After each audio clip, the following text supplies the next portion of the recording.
କ'ଣ ଆପଣ କେବେ ଭାବିଛନ୍ତି କି ଆପଣଙ୍କ ଜୀବନରେ ଯେଉଁମାନେ ତୁମକୁ ହସି ହସି ସହଯୋଗ କରନ୍ତି ସେମାନେ ତୁମର ମିତ୍ର? ନା, ସେମାନେ ତୁମର ସବୁଠୁ ବଡ଼ ଶତ୍ରୁ। ଏବଂ ତୁମେ ଯାହାକୁ ତୁମର ଶତ୍ରୁ ବୋଲି ଭାବୁଛ ସେ ବି ତୁମର ସଫଳତାର ମୂଳ କାରଣ ହୋଇଥାଇପାରେ। ନମସ୍କାର, ମୁଁ ଶ୍ରୀକାନ୍ତ ସ୍ୱାଗତ କରୁଛି ଆପଣଙ୍କୁ ଆଉ ଏକ ନୂଆ ଭିଡ଼ିଓରେ ଆପଣଙ୍କ ଚ୍ୟାନେଲ ଟ୍ରୁଥ୍ ଅଫ୍ ସକ୍ସେସ୍ ଚ୍ୟାନେଲରେ। ପୂର୍ବ ଭିଡ଼ିଓରେ ଆପଣ ଯେଉଁ ସପୋର୍ଟ ଦେଇଛନ୍ତି ସେଥିପାଇଁ ଦିଲରୁ ବହୁତ ବହୁତ ଧନ୍ୟବାଦ। ଆଗକୁ ବି ଏମିତି ଆହୁରି ଭଲ ଭଲ ଭିଡ଼ିଓ ଆପଣଙ୍କ ପାଇଁ ନେଇକି ଆସିବି, ତ ସେଥିପାଇଁ ଆମକୁ ବହୁତ ସପୋର୍ଟ କରନ୍ତୁ। ତ ଏବେ ଯିବା ଆମର ଭିଡ଼ିଓକୁ।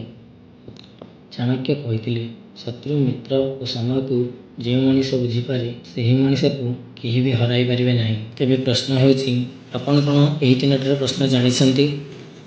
ଏକ ସମୟର କଥା, ଏକ ଯୁବକ ଥିଲା। ନାମ ଥିଲା ତା'ର ଅର୍ଜୁନ। ସେ ଦିନରାତି ବହୁତ ପରିଶ୍ରମ କରୁଥିଲା। ସେ ଚାହୁଁଥିଲା ଜୀବନରେ ବଡ଼ ହେବାକୁ, କିନ୍ତୁ ତା ପାଖରେ ଥିଲା ତିନୋଟି ସମସ୍ୟା। କେହି ତାକୁ ସବୁବେଳେ ରୋକୁଥିଲେ, କେହି ତାକୁ ଭୁଲ ବାଟରେ ଦେଖାଉଥିଲେ ଏବଂ ସମୟ ବି ତା ହାତରୁ ଖସି ଯାଉଥିଲା। ସେ ଭାବୁଥିଲା, ମୋର ଶତ୍ରୁ ମୋ ଜୀବନକୁ ନଷ୍ଟ କରୁଛନ୍ତି। କିନ୍ତୁ ସତ୍ୟ କ'ଣ ଥିଲା ଆପଣ ଜାଣିଛନ୍ତି? ତାଙ୍କର ସବୁଠୁ ବଡ଼ ଶତ୍ରୁ ତାଙ୍କର ଶତ୍ରୁ ନଥିଲା। ଦିନେ ଅର୍ଜୁନ ଏକ ବୃଦ୍ଧ ବ୍ୟକ୍ତିଙ୍କୁ ଭେଟିଲେ। ସେ ବୃଦ୍ଧ ବ୍ୟକ୍ତି କହିଲେ, ତୁମେ ଭୁଲ ମଣିଷକୁ ଶତ୍ରୁ ଭାବୁଛ। ଅର୍ଜୁନ ପଚାରିଲେ, ତେବେ ବାବା ଶତ୍ରୁ କିଏ? ବୃଦ୍ଧ ବ୍ୟକ୍ତି ଜଣକ ହସି ହସି କହିଲେ, ତୁମର ସବୁଠୁ ବଡ଼ ଶତ୍ରୁ ହେଉଛି ତୁମର ଅଳସ୍ୟ, ତୁମର ଭୟ ଆଉ ତୁମର ଅଜ୍ଞାନ। ଏହିମାନେ ତୁମର ସବୁଠୁ ବଡ଼ ଶତ୍ରୁ। ଯେଉଁ ଲୋକମାନେ ତୁମକୁ ବାହାରୁ ରୋକୁଛନ୍ତି ସେମାନେ ତୁମକୁ ଶକ୍ତିଶାଳୀ କରୁଛନ୍ତି।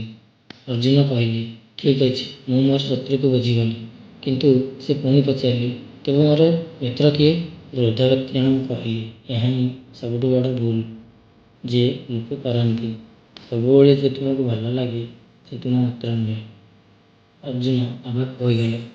ବୃଦ୍ଧ ବ୍ୟକ୍ତି ଜଣକ କହିଲେ, ସତ୍ୟ ହେଉଛି ସେ ଯେ ତୁମକୁ ତୁମର ଭୁଲ ଦେଖାଏ, ଯେ ତୁମକୁ କଷ୍ଟ ଦେଇଥାଏ କିନ୍ତୁ ସଠିକ୍ ରାସ୍ତାରେ ନେଇଥାଏ, ଯେ ତୁମକୁ ସତ୍ୟ କହିବାରୁ ଡରେ ନାହିଁ ଏବଂ ଯେ ତୁମକୁ ଖୁସି କରିବା ପାଇଁ ମିଥ୍ୟା କହେ ସେ ତୁମର ସବୁଠୁ ବଡ଼ ଶତ୍ରୁ।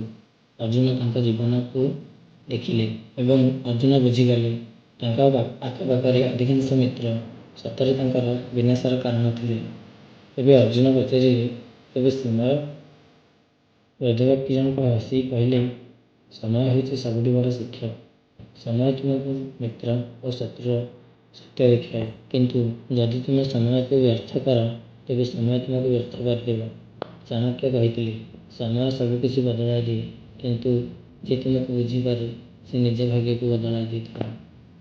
କିଛି ଦିନ ପରେ ଅର୍ଜୁନଙ୍କର ପରିବର୍ତ୍ତନ। ସେ ତାଙ୍କର ଭିତର ଶତ୍ରୁକୁ ହରାଇବାକୁ ଆରମ୍ଭ କଲେ। ସେ ମିଛ ମିତ୍ରଙ୍କଠୁ ଦୂରେଇ ଗଲେ ଏବଂ ସେ ସମୟକୁ ସଠିକ୍ ଭାବରେ ସଦୁପଯୋଗ କଲେ। ଧୀରେ ଧୀରେ ସେ ଏମିତି ଉଚ୍ଚତାକୁ ପହଞ୍ଚିଲେ ଯେଉଁଠାରେ ତାଙ୍କୁ ରୋକିବାକୁ କେହି ନଥିଲେ। ଚାଣକ୍ୟଙ୍କ ତିନୋଟି ଗୁପ୍ତ ନୀତି। ଶତ୍ରୁକୁ ଚିହ୍ନଟ କର, ବାହାରରୁ ନୁହେଁ ଭିତରରୁ। ଦ୍ୱିତୀୟ, ସତ୍ୟ ମିତ୍ରକୁ ବୁଝ ଯେ ତୁମକୁ ଚ୍ୟାଲେଞ୍ଜ କରେ। ସମୟକୁ ସମ୍ମାନ କର, ନହେଲେ ସମୟ ତୁମକୁ ସମାପ୍ତ କରିଦେବ। ତେବେ ଆପଣ ନିଜକୁ ପଚାରନ୍ତୁ, ଆପଣଙ୍କ ଜୀବନରେ ଶତ୍ରୁ କିଏ? ଆପଣଙ୍କ ପାଖରେ ଥିବା ମିତ୍ର ନା ଆପଣଙ୍କ ପାଖରେ ଥିବା ସମୟ?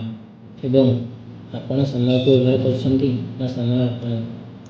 ଏଥିରୁ ଆପଣ କ'ଣ ବୁଝିଲେ ଆମକୁ କମେଣ୍ଟରେ ନିଶ୍ଚିନ୍ତ ଜଣାଇବେ। ମୁଁ ଶ୍ରୀକାନ୍ତ। ଯଦି ଆପଣଙ୍କୁ ଭିଡ଼ିଓଟି ଭଲ ଲାଗିଛି ତେବେ ଚ୍ୟାନେଲକୁ ସବସ୍କ୍ରାଇବ୍ ନିଶ୍ଚିନ୍ତ କରିବେ ଆଉ ଆପଣଙ୍କୁ ନିଶ୍ଚିନ୍ତ ଦେଖାଇବେ।